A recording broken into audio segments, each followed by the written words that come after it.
അപ്പോൾ പ്രിയപ്പെട്ടവരെ, കാസർഗോഡ് പെരിയ ദേശക്കാർക്ക് ഓണത്തിന് പൂക്കളം ഒരുക്കാൻ പുറത്തുനിന്ന് പൂക്കൾ വാങ്ങേണ്ട ആവശ്യമില്ല. നമ്മളൊക്കെയാണല്ലോ അങ്ങ് തമിഴ്നാട്ടിലോട്ട് പോകുന്നത്.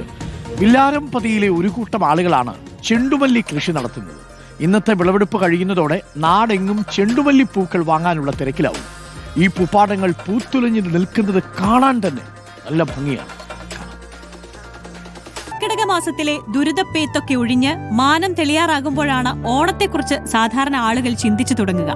എന്നാൽ അതിനും എത്രയോ മുൻപ് ഓണത്തെക്കുറിച്ച് ചിന്തിച്ചു തുടങ്ങിയവരാണ് വില്ലാരംപതിയിലെ ഒരു സംഘം ആളുകൾ. 60 ദിവസത്തെ കഠിന പ്രയത്നത്തിന്റെ ഫലമാണ് ഈ ചിരി തൂക്കി നിൽക്കുന്ന പൂക്കൾ.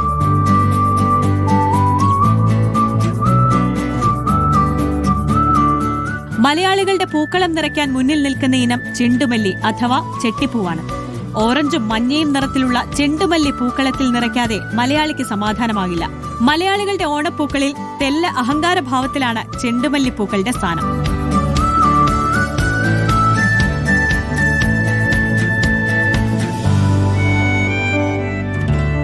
സാധാരണ അന്യ സംസ്ഥാനങ്ങളിൽ നിന്നെത്തുന്ന പൂക്കളാണ് പെരിയ ദേശത്തെ പൂക്കളങ്ങളിൽ അലങ്കരിച്ചു പോരുന്നത്. എന്നാൽ അതിനൊക്കെ ഒരു മാറ്റം വരണമെന്ന ഉദ്ദേശത്തോടെയാണ് ഒരു സംഘം പൂക്കൃഷി നടത്താൻ മുന്നിട്ടിറങ്ങിയത്. ജൈവത്തിൽ മാത്രം ചെയ്തുകൊണ്ട് എല്ലാവരും ദിവസം വന്നതിൽ പുഴുക്കളും അതെല്ലാം ഉണ്ടെങ്കിൽ പറിച്ചു കളയും. അതെല്ലാം ചെയ്തിട്ട് ഇതുവരെ വലിയൊരു കുറച്ച് തയ്യെ നമുക്ക് നഷ്ടപ്പെട്ടില്ലോ. ബാക്കിയുള്ള തയ്യെല്ലാം നല്ല രീതിയിലുണ്ട്. എല്ലാത്തിലും നല്ല ചെടിയുണ്ട്. ഇപ്പോൾ കണ്ടല്ലോ നിങ്ങൾ ഓരോന്നിൽ 20 മുതൽ 30 വരെ ഓരോ തൈയിലും പിടിച്ചിരിക്കുന്നുണ്ട്. കോരിച്ചൊരിഞ്ഞ മഴ കൃഷിക്ക് തടസ്സമായെങ്കിലും മഴയെപ്പോലും അതിജീവിച്ചാണ് സംഘം വസന്തം തീർത്തത്. ഇനി ഓരോ വീട്ടുമുറ്റങ്ങളിലെയും പൂക്കളങ്ങൾക്ക് നിറമേകാനുള്ള കാത്തിരിപ്പിലാണ് ഓരോ ചെണ്ടുമല്ലി പൂക്കളും. റിപ്പോർട്ടർ അർച്ചന രവീന്ദ്രൻ, കാസർഗോഡ്.